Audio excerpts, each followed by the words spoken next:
आपने कभी सुना है उस जगह के बारे में जहां जहाज और प्लेन गायब हो जाते हैं, जैसे वो कभी थे ही नहीं? हाँ, हम बात कर रहे हैं दुनिया की सबसे बड़ी मिस्ट्री बरमूडा ट्रायंगल की। ये एक ऐसी जगह है जो वैज्ञानिकों के लिए आज भी एक पहेली बनी हुई है। सोचिए, ऐसे जहाज जो हमेशा के लिए समुद्र में समा गए, या वो प्लेन जिनका कोई सुराग तक नहीं मिला। क्या है इस जगह में ऐसा कि यहां जाने वाले वापस नहीं आते?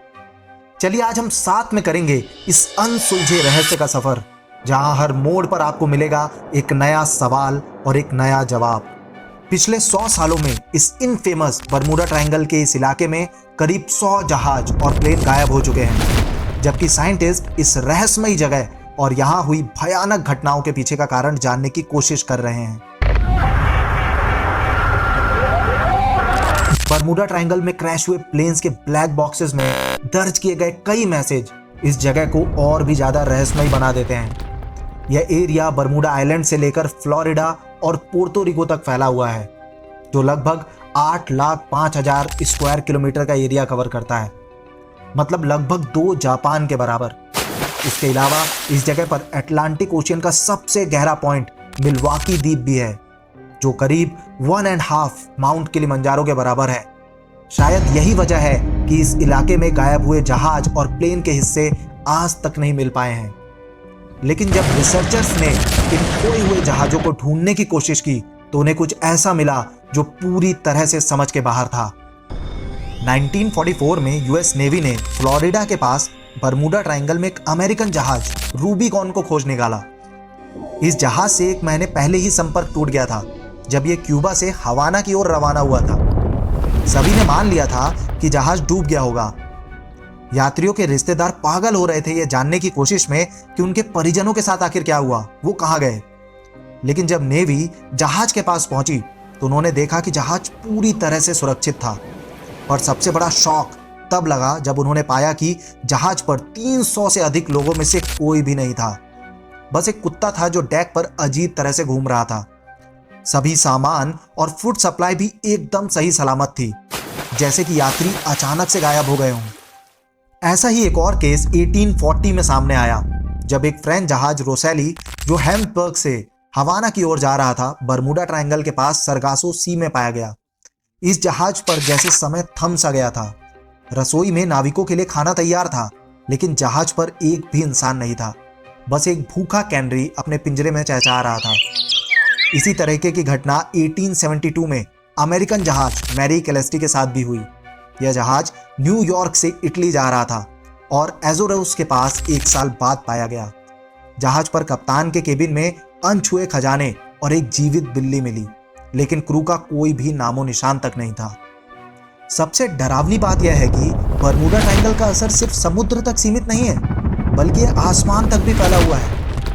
1945 में फ्लाइट 19 यूएस नेवी के 5 टॉर्पीडो बॉम्बर्स का एक स्क्वाड्रन एक सामान्य अभ्यास के दौरान हवा में ही गायब हो गया।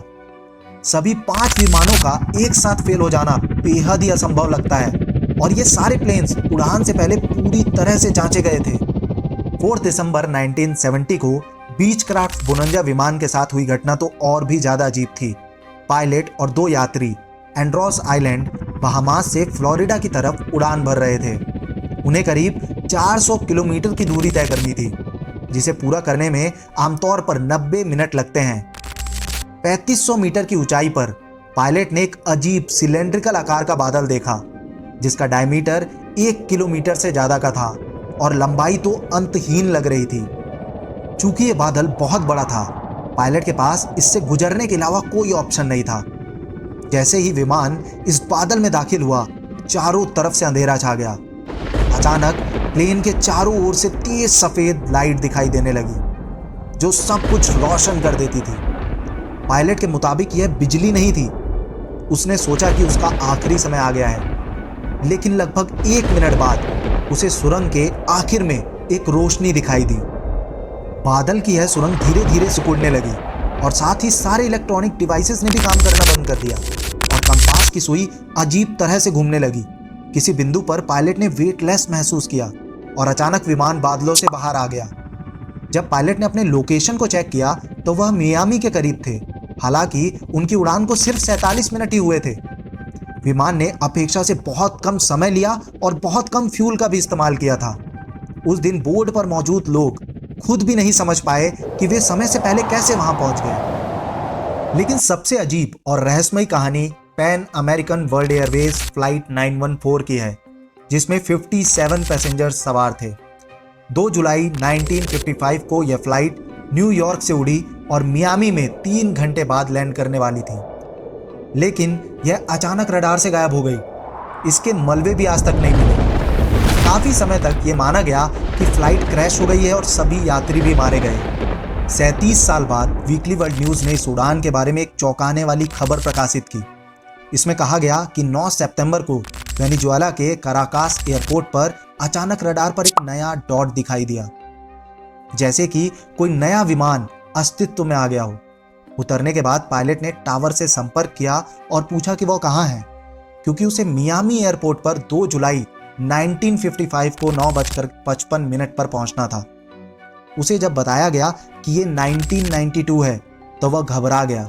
उसने एयरपोर्ट स्टाफ को विमान के पास ना जाने की चेतावनी दी। उसने तुरंत इंजन फिर से स्टार्ट किया और बिना किसी अनुमति के विमान को हवा में उड़ा लिया और रडार से फिर गायब हो गया।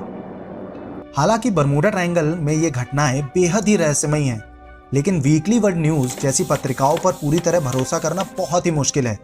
ये पत्रिकाएं अक्सर ऐसी असामान्य घटनाओं को पैरालौकिक या अलौकिक स्पष्टीकरण देकर सनसनीखेज बनाने की कोशिश करती हैं, ताकि ज्यादा से ज्यादा लोग इन्हें पढ़ें।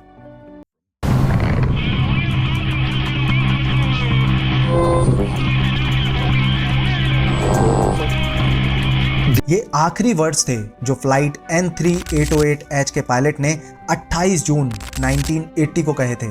तभी से ये प्लेन और इसका क्रू बरमूडा ट्रायंगल में मिसिंग माना जाता है। कोई नहीं जानता कि उस दिन स्काई में ऐसा क्या हुआ जो पायलट को डराने लगा। हालांकि साइंटिस्ट मानते हैं कि उन्होंने इस मिस्टीरियस एरिया का रहस्य सॉल्व कर लिया है। हर किसी के पास अपनी अपनी थ्योरी है। कुछ रिसर्चर्स का मानना है कि इस एरिया में शिप्स का डूबने का सबसे बड़ा जो कारण है वो शैलो वाटर और रॉक्स हैं। लेकिन ये थ्योरी ज्यादा उस समय पर मानी जाती जब वुडन शिप्स समुद्र को क्रॉस करते थे। आज के मॉडर्न शिप्स के लिए कोई भी बड़ी प्रॉब्लम नहीं है।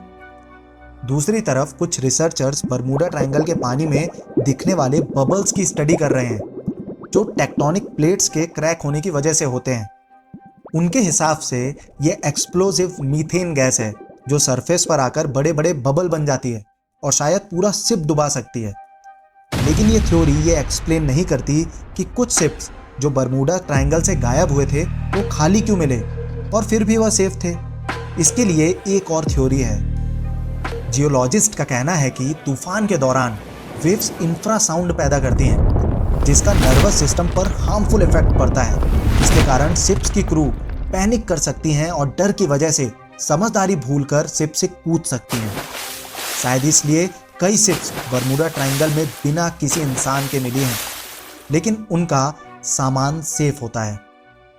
अगर ये थ्योरी जहाज पर काम कर भी जाए तो भी ये थ्योरी प्लेन्स गायब होने को एक्सप्लेन नहीं कर सकती।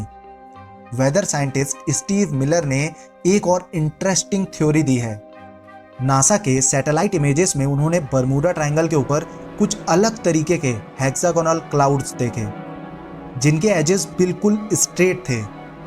मिलर का मानना यह है कि ये क्लाउड्स कुछ ऐसा पैदा कर सकते हैं जिसे एरियल बॉम्ब्स कहा जाता है, जो 300 किलोमीटर पर आवर की स्पीड तक पहुंच सकते हैं।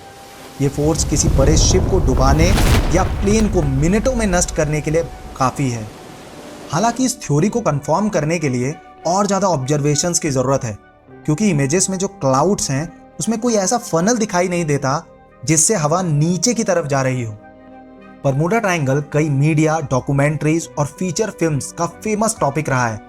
आम लोग भी इस रहस्य को सॉल्व करने की कोशिश कर रहे हैं। जैसे कि एक आर्टिकल के नीचे एक आदमी ने अपनी थ्योरी दी है और समझाता है कि क्यों सिर्फ शिप्स ही नहीं बल्कि प्लेन्स भी बरमूडा ट्रायंगल में गायब हो जाते हैं। उसके हिसाब से क्रिस्टोफर कोलंबस ने 1492 में अपने समुद्र के सफर के दौरान आसमान में एक तेज रोशनी देखी थी। उनकी लॉग बुक में लिखा है कि अचानक से स्काई ब्राइट हो गया और कंपास की निडल वियर्ड तरह से बिहेव करने लगी। इस आदमी का कहना है कि यह चमक एक मैग्नेटिक एस्ट्रॉइड हो सकती है। क्योंकि प्लेन्स और शिप्स मेटल से बने होते हैं तो इस मैग्नेटिक ऑब्जेक्ट के कारण अटलांटिक ओशियन के बॉटम में खींचे जा सकते हैं।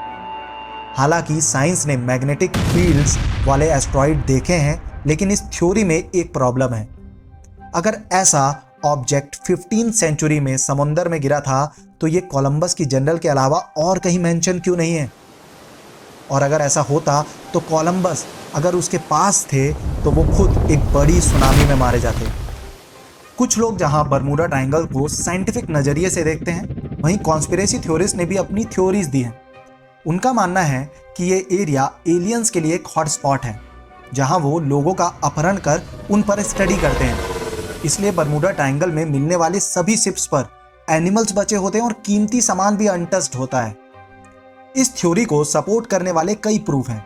इनमें से एक प्रूफ 17 अगस्त 1995 के ग्रीक न्यूज़पेपर आर्टेमिस मैफ्टोस प्रेस में डॉक्यूमेंटेड है। इसमें एक मर्चेंट सेलर और रेडियो ऑपरेटर पॉलीग्राफ पेंसास का इंटरव्यू है। वह बताता है कि एक जर्नी के दौरान शिप वेव्स में बहुत ही तेजी से बढ़ने लगी, जबकि इक्विपमेंट नॉर्मली स्पीड दिखा रहे थे। कुछ मिनट बाद बहुत ही वियर्ड थिंग होने लगी। कैप्टन बहुत बीमार हो गया। उसे ऐसा लगा जैसे उसका हाथ बहुत ही हैवी हो गया। हेल्म्समैन स्टडी कोर्स नहीं रख पा रहा था क्योंकि कंपास काम ही नहीं कर रहा था। शिप पर जो क्लॉक्स भी थी वो 2 घंटे से आगे बढ़ गई। फिर बेंसास ने स्काई में एक यूएफओ को देखा जिसे 2 छोटे ऑब्जेक्ट्स ने ज्वाइन भी किया। उसने मॉर्स कोड से मैसेज भेजने की भी कोशिश की, लेकिन देखा कि वो अचानक ही बहुत ही स्लोली चल रही थी। एक और सेलर ने सिगरेट जलाने की कोशिश की, लेकिन वो इंस्टेंटली जल गई। पूरी क्रू ने अब नॉर्मल स्लो हार्ट रेट को महसूस किया। बेंसास का मानना यह है कि उस दिन बरमूडा ट्रायंगल में उन्होंने कुछ ऐसा देखा जो टाइम को कंट्रोल कर सकता था।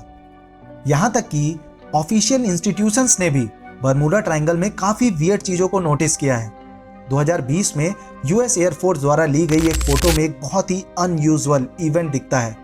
उस फोटो में यूएफओ जैसा कुछ नजर आ रहा था। हालांकि यूएफओ की एक्सप्लेनेशन के साथ बरमूडा ट्रायंगल्स के सीक्रेट को सॉल्व करने के एफर्ट्स खत्म नहीं होते। ऑथर चार्ल्स बर्लिट की अपनी ही थ्योरी है जो कहती है कि बरमूडा ट्रायंगल एक एंशिएंट डेवलप्ड सिविलाइजेशन का साइट हो सकता है। बहुत से साइंटिस्ट एटलांटिस जैसे लॉस्ट सिटी के बारे में ऐसी थ्योरीज को इमेजिनेशन मानते हैं, लेकिन बर्लिट जैसे कुछ लोग एटलांटिस के एग्जिस्टेंस पर डाउट नहीं करते। उनका मानना है कि एशियंट एटलांटिस ने एक फॉर्मूला डेवलप किया था जिससे उन्होंने क्रिस्टल्स में स्पेस एनर्जी को स्टोर किया, जिसका यूज वो मोस्टली कंस्ट्रक्शन में किया करते थे। लेकिन ये क्रिस्टल्स मॉडर्न टेक्नोलॉजी को भी डिस्ट्रॉय कर सकते हैं। और एक बार जब एक बहुत बड़ा फ्लड आया जिसने एटलांटिस को कवर कर लिया, तो वो क्रिस्टल्स समुद्र में नीचे डूब गए। पर वो आज भी काम कर रहे हैं और उसी की वजह से आज भी उस एरिया में कंपास और बाकी कोई इलेक्ट्रॉनिक इक्विपमेंट्स काम नहीं करते।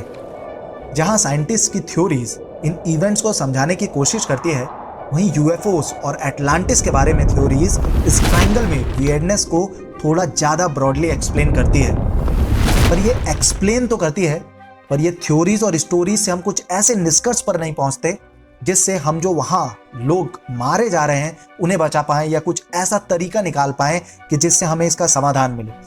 इतनी सारी जो थ्योरीज सामने आती हैं, चाहे वो साइंटिफिक एक्सप्लेनेशन हो या इमेजिनेटिव थ्योरीज हो जिनमें एलियंस हैं, लॉस्ट सिविलाइजेशन है, सुपरनैचुरल पावर शामिल है, फिर भी दशकों के रिसर्च और काउंटलेस इन्वेस्टिगेशन के बावजूद कोई एक ऐसी थ्योरी पूरी तरीके से इन ट्रायंगल्स में नहीं देखी गई जो इन अजीब घटनाओं को एक्सप्लेन कर पाए।